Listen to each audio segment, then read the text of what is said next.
Star vs. Force of Evil is back at it again, and ooh, this episode. Raid the Cave continues after where Bon Bon the Birthday Clown left off. Glossaryck's kidnapped, the Book of Spells is gone, Ludo ran off with them, and now Star is panicking. So she's packing like all these weapons and objects into a bag. She's like, I have no time to breathe, Marco. I have to go. And Marco's on the phone with Jackie, and they're doing what I thought they would do.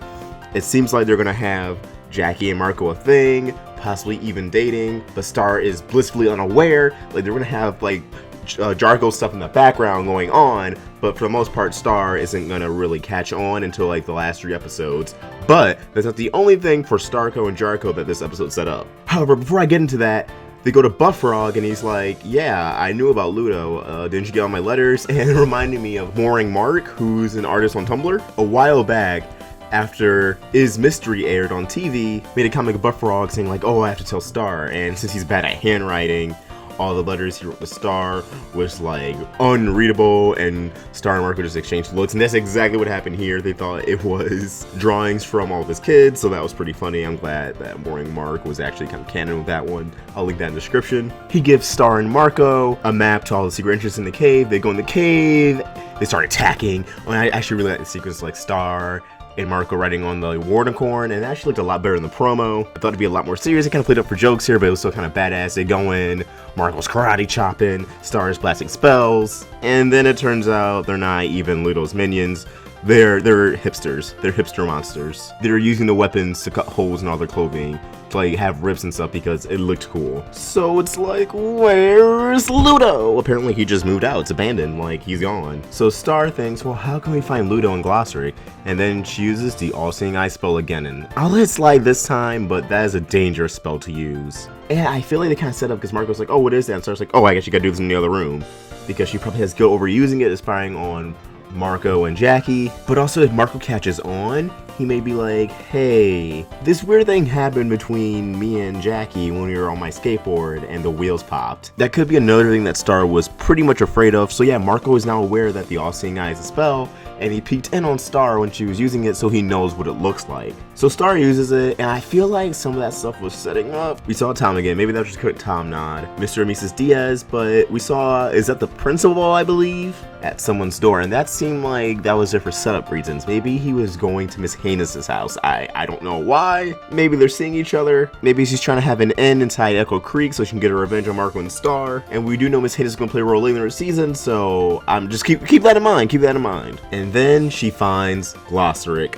We have Ludo's giant eagle and the spider sleeping, and the spider sounds like a baby crying. I was like, wait, what is that at first? And then Star sees Glossaryck, and Glossaryck sees Star, and she's like, Glossaryck, where are you? And he's eating pudding. He's like, in pudding heaven. And man, I got the feels out of this scene. This was kind of a heartbreaking scene. Glossaryck won't go back with Star. He's playing mind games. She's like, aren't we friends? Don't you want to come back? And he's like, friends? That's a simple concept. And yeah, Glossaryck is more of a teacher and instructor to Star, but also I feel like he was also talking about Marco when he said friends and being a simple concept. Because Glossaryck knows what's going on with Star and Marco, and he knows that Star's powers are tied to her emotions. So not only was he like giving her the cold shoulder, but he was also kind of giving her indirect wisdom by saying that. And I feel like it's obvious what Glossaryck's plan is. A, he's trying to teach Star a lesson, which by the end of this episode already is in effect. But B, he's also looking into the magical glitch that's going on, all the magic being drained from the universe. I feel like Glossaryck knows it probably has something to do with Ludo and his wand, so he's gonna investigate up close and personal, and Ludo is none the wiser. And this episode did reveal that Glossaryck is bonded by the book. It's official now. Whoever owns the book owns Glossaryck. However, unless you have pudding, he won't serve you. Unless you're a princess, this is also specified in Mewni. So since Ludo is not a princess, he has to give Glossaryck pudding.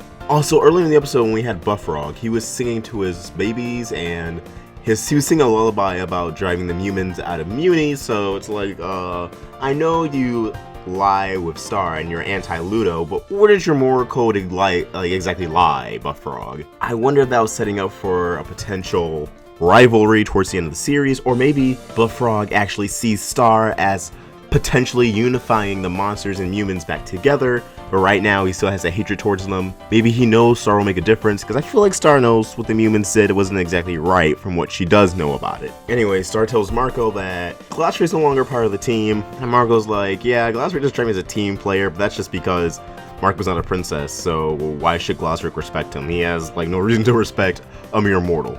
Even though Glossaryck did say, I do this because I love you, so Glossaryck's weird, but I like him. He was a dick in this episode, but I still really enjoy Glossaryck as a character. But if the synopsis or anything to go off of, we won't see him again until like towards the end of the season. Star finally tells her parents after Marco's like, yeah, you gotta tell them. And at first they're like, oh, but now they're like, then they calm down. They're like, we'll take care of it, don't worry. So they're trying to like make Star think everything's okay, but oh, Moon and River about to get down to business. I'm really curious to see what subplots they're gonna have in these episodes. Maybe the synopsises are actually hiding all these subplots, but Moon doesn't play around. And we know River can cut loose, so I'm really excited to see where this is gonna go. Because the parents, while they have been there, they have never played like a really big role in the storyline yet, but now it seems like they're finally stepping in the ring, and oh, I'm really excited. And the episode ends with Star taking off the Captor wand, revealing that it's actually part pen, and takes a journal and starts writing Star's book of spells and writing all the spells that she made up, like Narwhal Blast, etc., all the spells that she knows. So already she's being dependent on herself instead of Glossaryck and on the book. So when Glossaryck said maybe this is what's best, he actually knew it was for the best, because now Star's getting more dependent. She's putting matters to her own hands. So already Glossaryck's plan is playing out. And yeah, this was a really good episode. Animation was kind of at times, art was kind of at times, but for the most part it was pretty solid. The music was on point. I actually really liked the music of the episode. The score was really good, especially when Glossaryck turned down Star. It made it that much more emotional. And the music when Star started writing in her journal, like, oh, just a really like feely episode. I'm really excited to see where the show's gonna go. It's really picking up. But these are just my thoughts. I want to hear yours, so please comment down below. And as always, if you enjoyed this video, please like and subscribe. It really helps us out. Follow us on social media. Links to everything in the description down below. I'll Shark Box, signing out.